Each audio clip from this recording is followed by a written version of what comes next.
the Second Folio edition of the collected plays of William Shakespeare, 1632. I'm Adam Douglas from Peter Harrington, and I'd like to show you this really remarkably nice copy of the book. It's easier to show you here on a cushion so that we don't strain the book too much, but we can put it up here and we can see straight away the famous title page with the portrait of Shakespeare there. The Comedies, Histories and Tragedies, published according to the true original copies, the second impression. They called it impression, we would call it an edition. And if we come down the page past the portrait, we see the imprint. Now, this one copy has the name of Robert Allot alone in the imprint. It's printed by Thomas Coates for Robert Allot and to be sold at his shop at the sign of the Black Bear in Paul's Churchyard, 1632.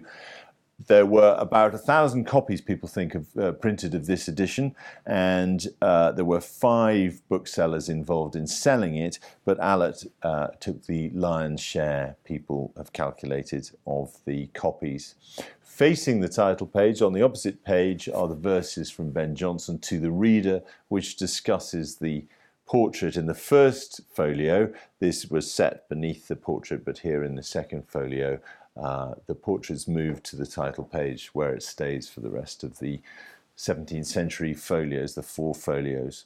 So the second folio is effectively the first folio that most collectors are going to be able to buy.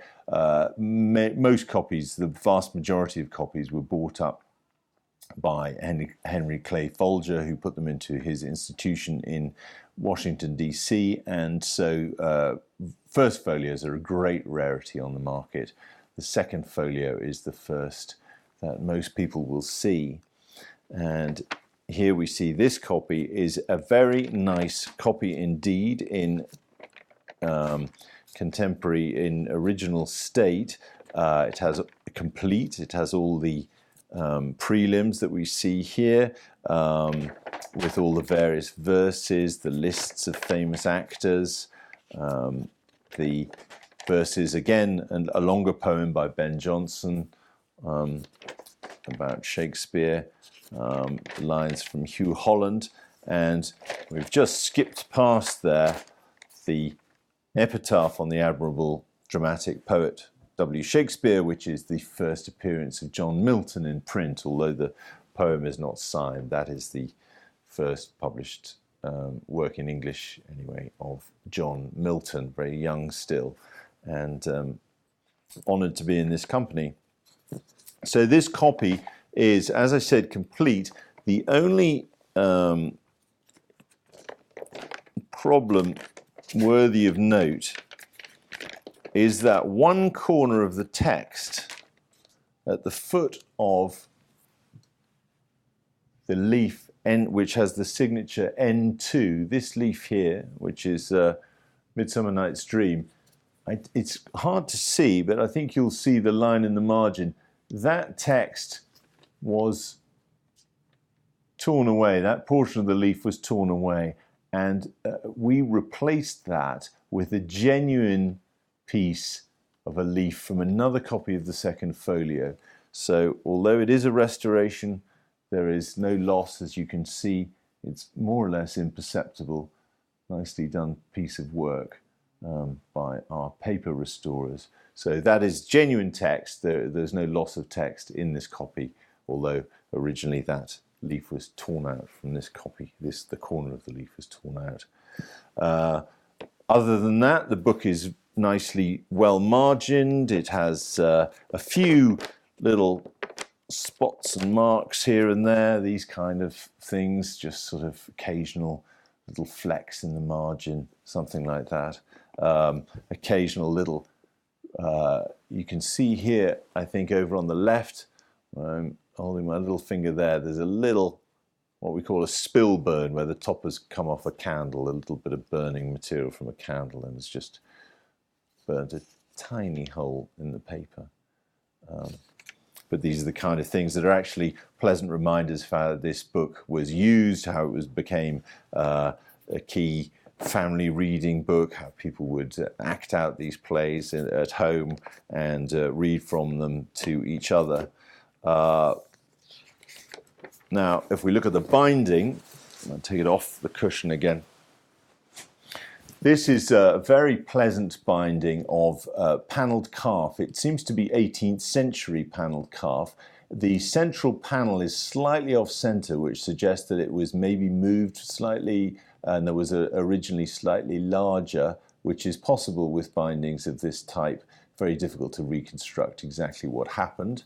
We have inside here on the front paste down, which is here, I'm pointing to it now, we have the engraved bookplate of Christopher Willoughby, who came into his fortune, as it were, in the 18th century. He was made a baronet in, I think, 1794, so it's likely that he would have acquired this book around this time. He may have had some restoration done to the binding.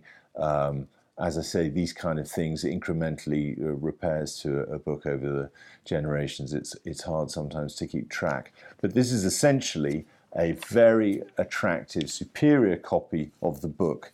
There are a few pen trials here where somebody's testing their pen and writing really rather silly things. If we look at the top of the page, it says Ben Jonson, his book, which obviously it's not Ben Jonson's copy.